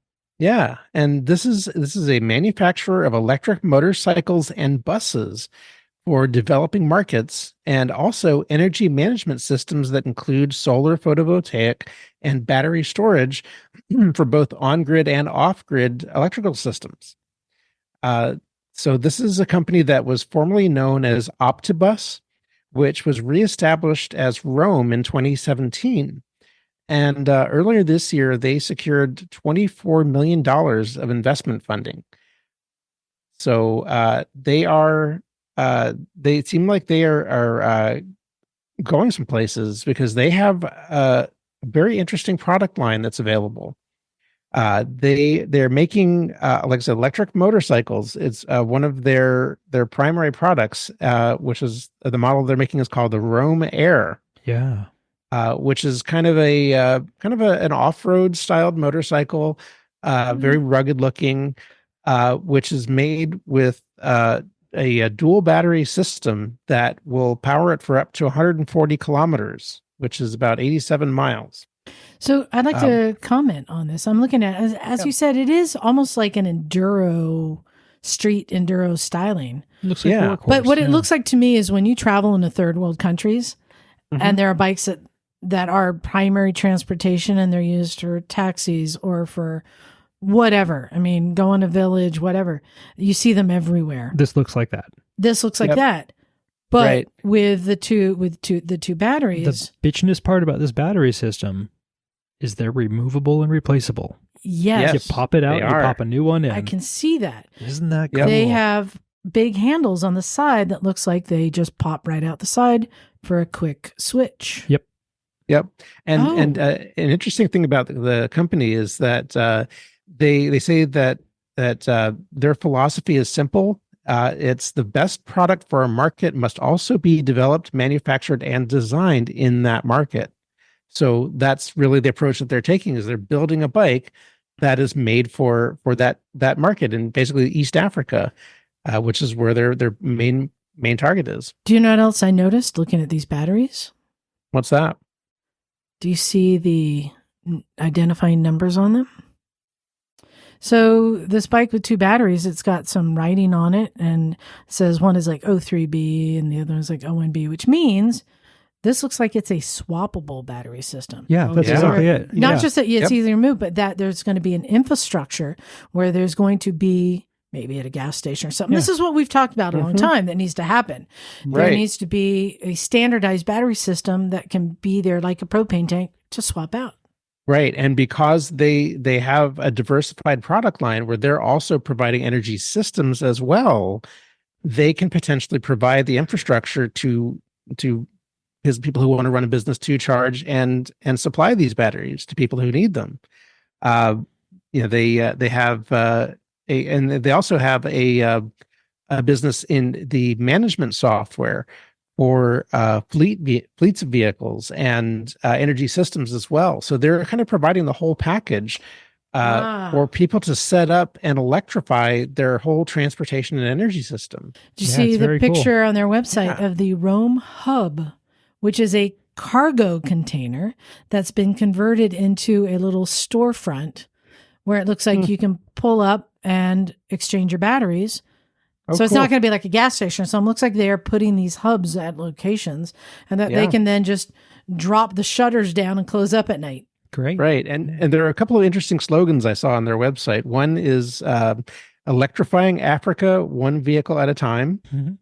And made in Kenya for Africa. So they're looking to expand beyond their own country and supplying lots of the continent, actually. And in fact, I found this through an article that was talking about they're supplying these motorcycles now to South Africa. Yeah. So they're growing quite rapidly from what it sounds like. Yeah, outside of Kenya, outside of Africa, just the product itself is really pretty compelling as a utility. Get around, do your chores, get stuff done, swap the batteries out when you need to. It's really a cool product. Yeah, full stop. Yep. The batteries have a capacity of 3.24 kilowatt hours each. And the bike has several different driving modes. It has an eco mode, a standard mode, a power mode, a sports mode, and it has reverse as well. Oh, tying into. But does it have park? Yep, I don't know. I don't know about park. It did not say about that. But it also includes a portable 10 amp charger, which will charge one battery in 3 hours and 45 minutes. And you can plug it into any outlet. Yes, which is very cool. You can plug it in anywhere. So 220 volt outlets down there. So you now, Bagel. Yeah. Did you look up the trip that they are currently conducting with these? Is this the one to South Africa? Yes. Yeah.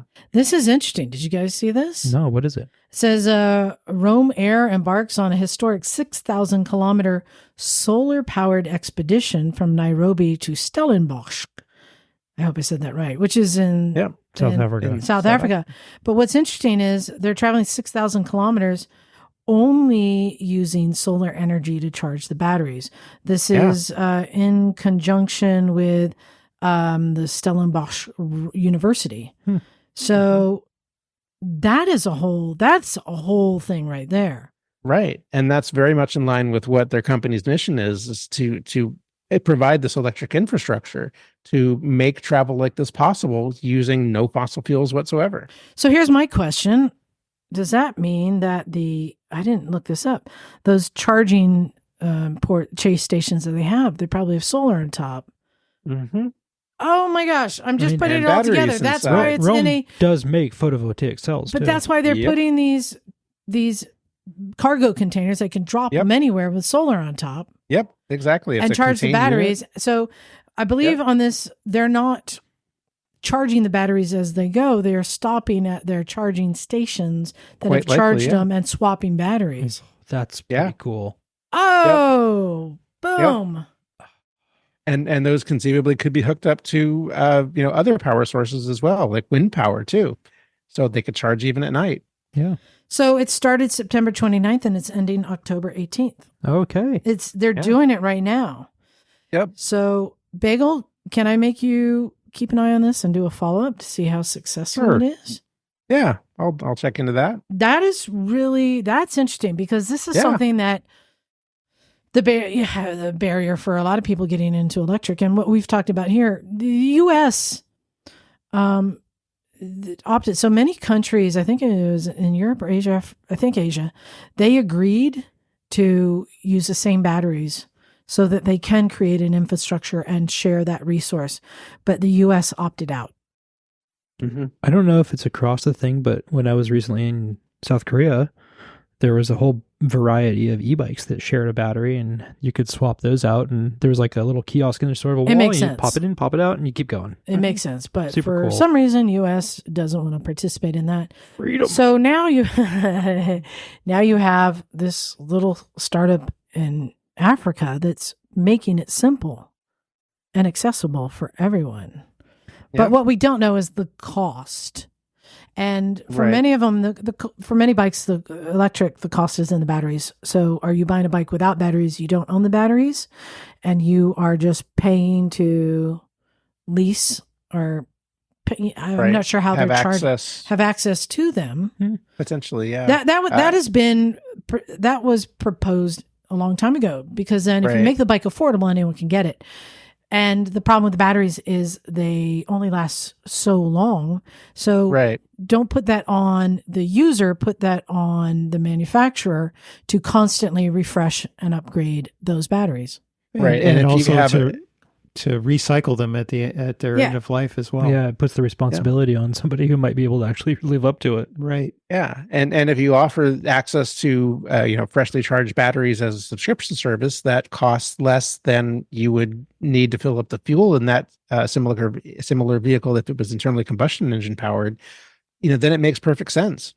Well, the other problem, like the reason that I have not gotten an electric bike is I would not use it enough to offset the cost of it. And in the time frame you'd have it, if you're not doing a certain amount of miles on it, you're never going to get the financial benefit out of it, right? But in this case, where if you're not using it very often, you're not paying for it. You're only paying for what you're using in that you're swapping batteries. This really makes sense. And this is something I think would bring a lot of people on board. You pay as you go. Yeah.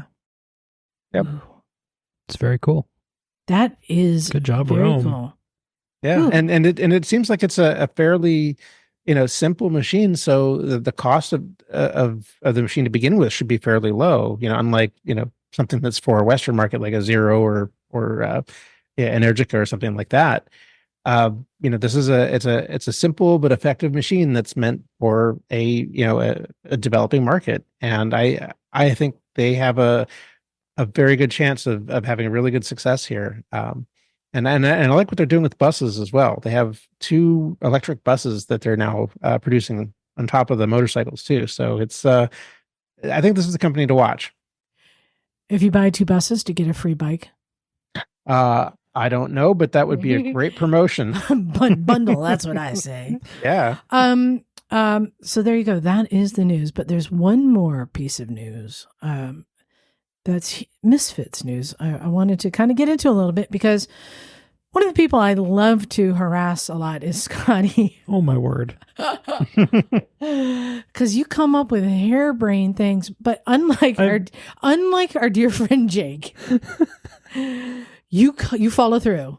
You actually do things that seem impossible. Not saying Jake doesn't do things, but Jake always has great ideas, but he tries to do things on the cheap. Jake 2.0. Jake 2.0. Yeah. Love Jake. He's always he's moving on from one scheme to the other, but you get a hold of an idea and you actually do it. And you've got one that I think is silly that you're which one?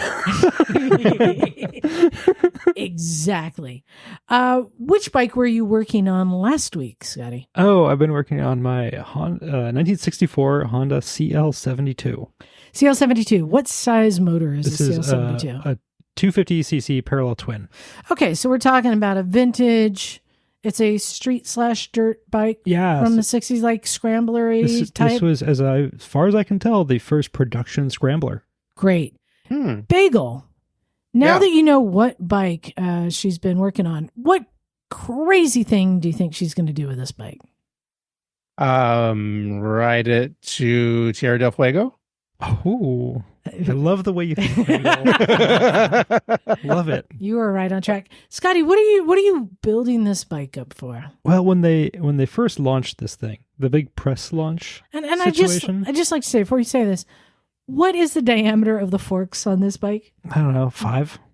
No, it's like an inch and a quarter. Yeah, maybe. They're pretty spindly. Right? They're pretty spindly. Yeah.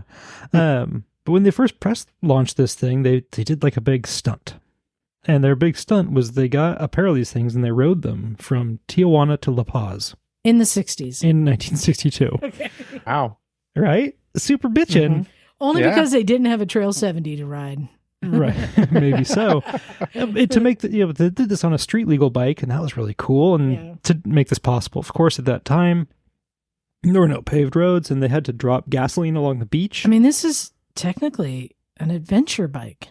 I mean, by those standards at that time. By my standards, everything's an adventure bike. It's true. That is true. Anything is an adventure bike if you're brave enough. Yeah, that's right. So I think it would be really fun to ride this thing basically along the Baja 1000 course. Not during the race, just for the fun of it. Yeah. So that's my plan for next October. Very cool. How much things can you carry with you on this bike? Oh, like equipment or gear or like to spare ride parts? the Baja 1000, you're going to need to have some parts, some tools, Little some tool roll. camping, right? Are you going to be camping? You probably. Some food, some water, some fuel.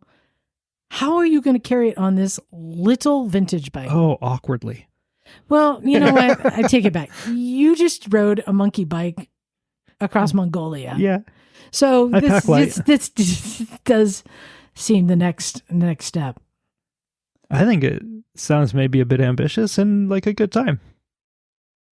I'm just waiting to What, you wanna come share along? the news that, sad to say, Scottie's been eaten by wolves.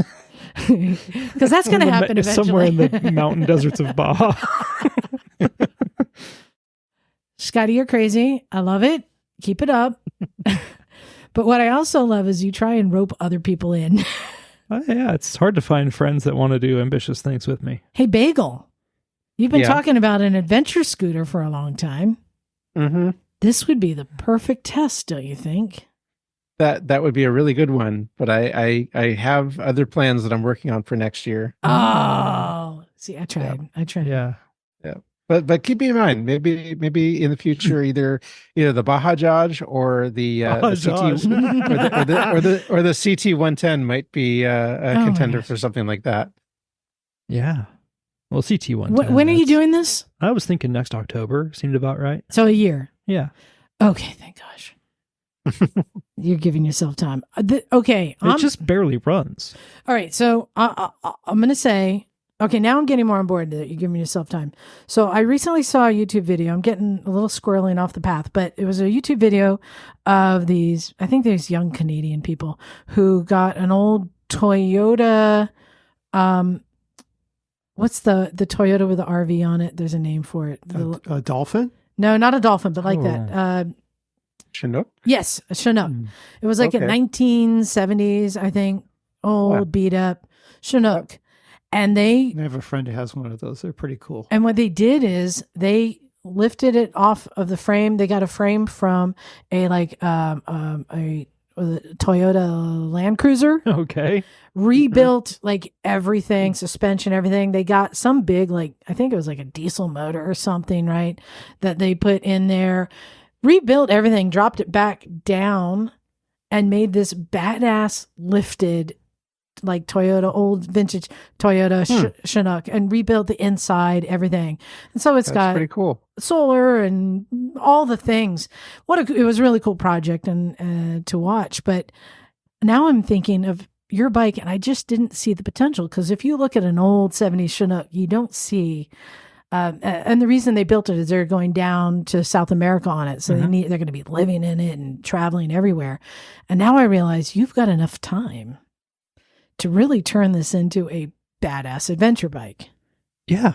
I mean, it. But you're not. You're probably not. You're probably just going to put like adventure zip tie a pillow to the seat and say, "Yeah, good enough." Well, I'm split a little bit because I there's so much possibility to add modern parts to it, but I'd like to not do that. So I think that because it's so small, the hardest thing is going to be carrying a lot of gear. So, you know what would make it better? A sidecar. Yes!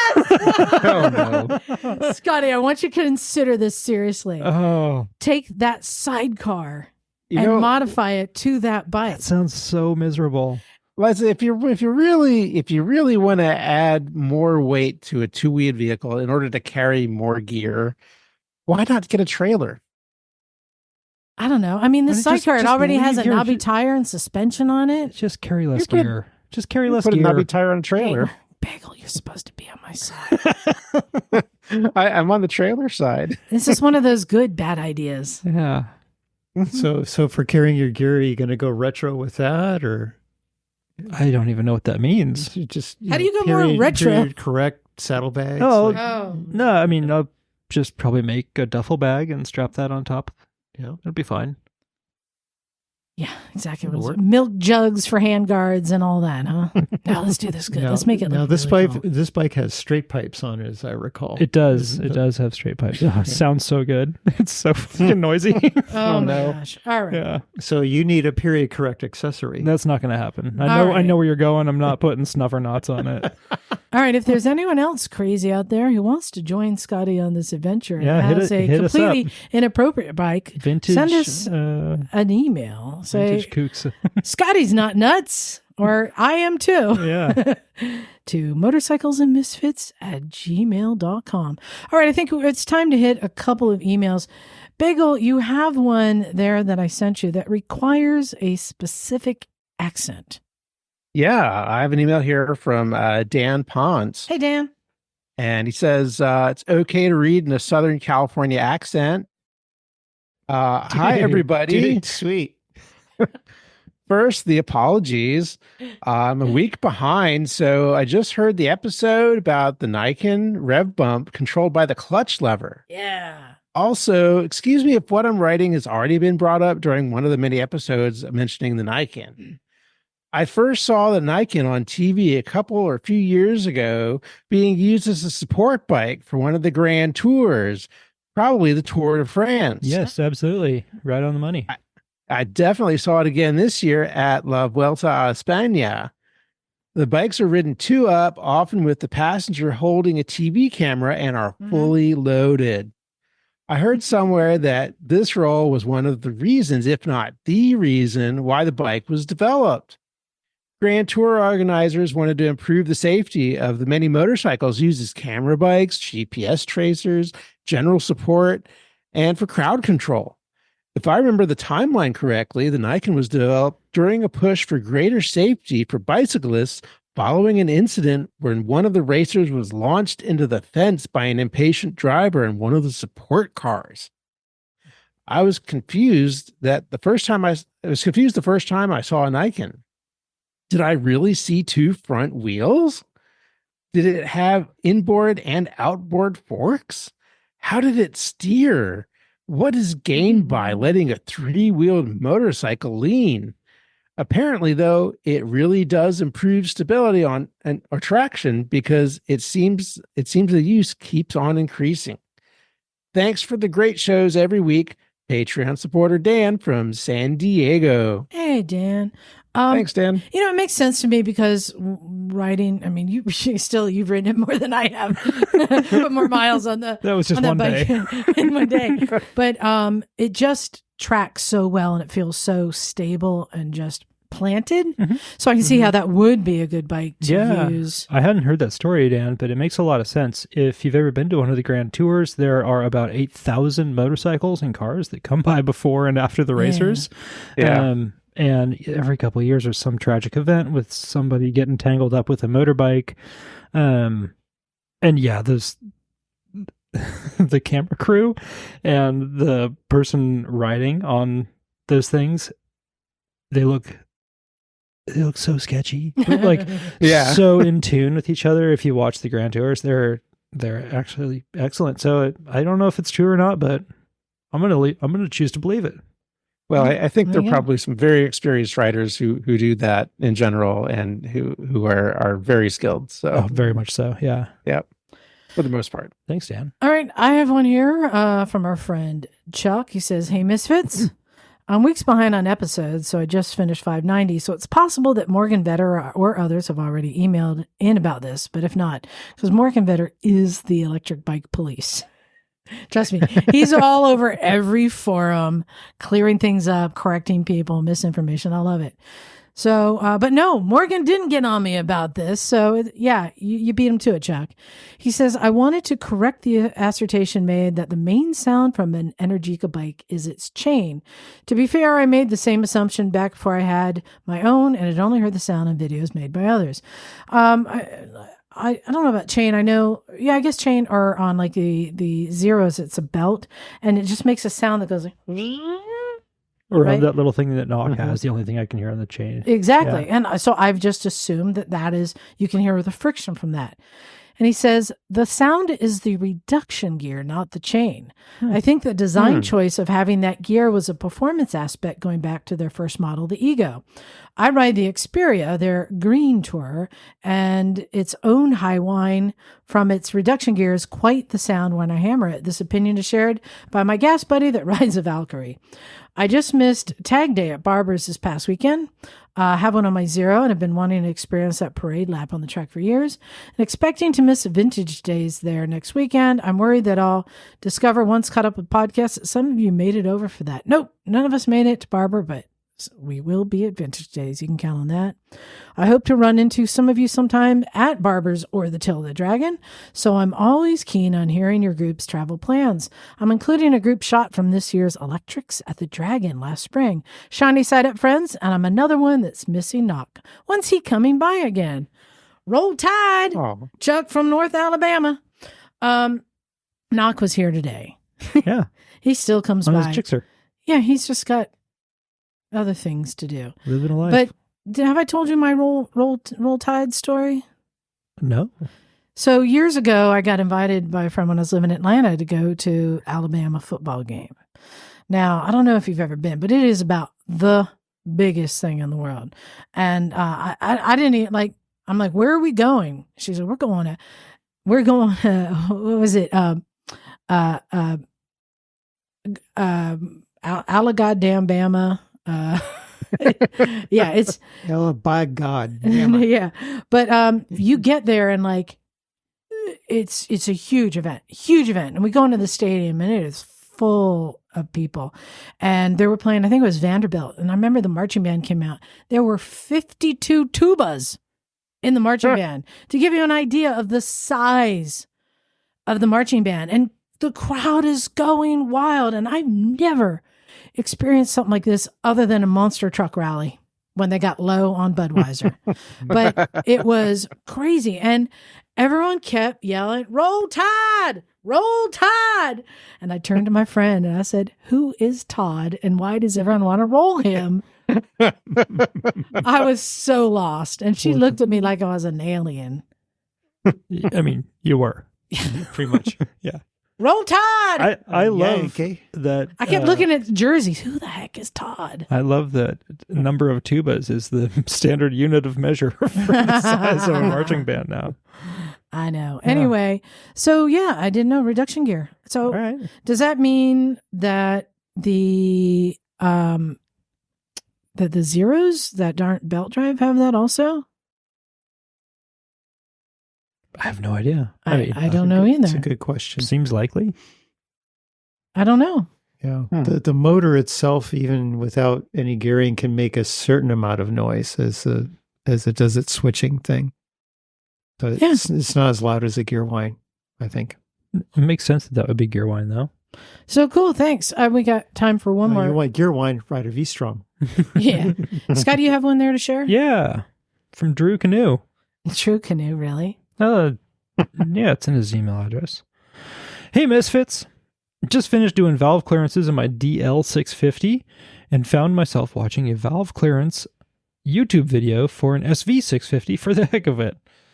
Looks pretty much the same. It's actually kind of making me want to look for an SV650 on Marketplace and hope it needs valve clearance checks. I'm sure you'll be successful. On the other hand, it might be cool to play with a totally different bike with a different engine. So, what do y'all prefer, working on a bike you already know, or prefer the challenge of something new? Emma doesn't count because she's a badass and knows all of them. I know the real answer should be stay with my current N and get my so-called project bike running. You know how that goes, right, Bagel? Party on, Drew from Wisconsin. I can answer that. I mean, It's like, what's better, salt or pepper? I mean, there's pros to each of them. The thing is, once you've been working on a bike, you learn to go through it a lot quicker. You learn how quickly to change the oil. It's neat. It's like bop, bop, bop, bop, bop. You know how to disassemble things to get to what you're working on. But then the first time you're working on something, it's exploring and learning, and it's a whole new thing. It's a whole new puzzle, yeah. Yeah. I mean, I can compare it to a lot of things. Is it better to, I'm not going to go down that road. But is it better to be married and have sex with the same person or to date somebody new each time? This is why polyamory is so important. There's pros and cons to each, right? But Variety is the spice of life. But I can tell you, I think that the sweet spot is about your like third time into a bike when you're like, you know how to navigate and you're able to get in there a lot faster, but you're not so tired of it yet. Yeah. You know what I mean? Yeah. Yeah, I found that with my XR650L, like tire changes, oil changes, valve clearance stuff. I've had to do it so many times now that I really don't mind doing it because it's so quick. Mm-hmm. I mean, it's almost at the point it's kind of annoying. Like, I have to do that again. It's fine. It's maintenance. But having to do that, like I had to do valve clearance checks a little while ago on my Husqvarna. Totally different experience. I'd never done that before. It was really a whole different thing. It was kind of fun to figure out. Yeah. So they're both good. All of the above. I think it's also just adding to your brain bucket just more and more knowledge and continuing to learn. Yeah. Yeah. Yeah. Would you agree, Neil? Yeah. I got through helping someone who came into the shop to do the valve clearances on their Tenere. Mm-hmm. And I was surprised at how much of a struggle it was to get to the top end of that thing.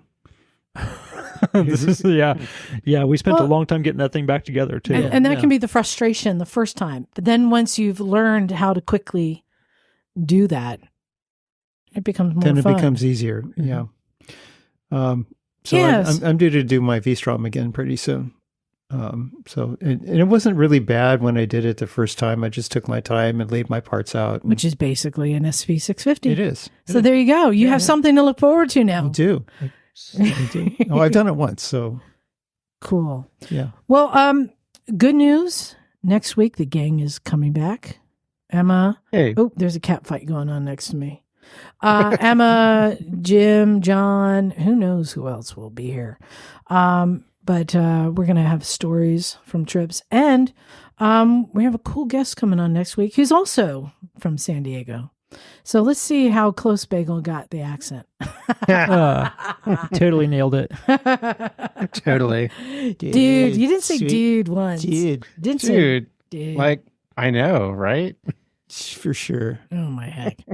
You'd be there. This is that time where I want to thank everyone, but especially my stunt misfits for coming in and helping me fill the room as I put out the please come help. It's just me and Bagel, just to make it more fun. And you guys, you rocked it. So thank you very much. And, but also I have to thank our friends, from Patreon. You guys support us. I appreciate it so much. And, big shout out just to send some love to our Cleveland Meadow friends. Just because. We love you, Cleveland Moto. We love you guys. Exactly. Always. So stay tuned for our 600 info coming up. If you are not already supporting us on Patreon, good news. Go there, and if you don't have the money to give, that's okay. You can be a supporter, $0 a month, but still get notifications. So that is what I would recommend. If you can go to patreon.com, type in Motorcycles and Misfits, or you can go to our website, motorcyclesandmisfits.com. I think I have a menu that says, give me your money.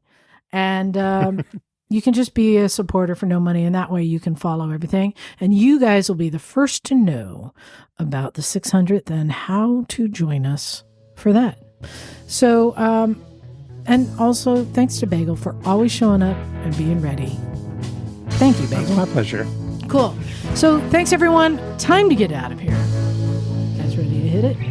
Let's do it. This is Liza. And Scottie. It's Neil. Bagel. And we are out of here. Cool. Woo!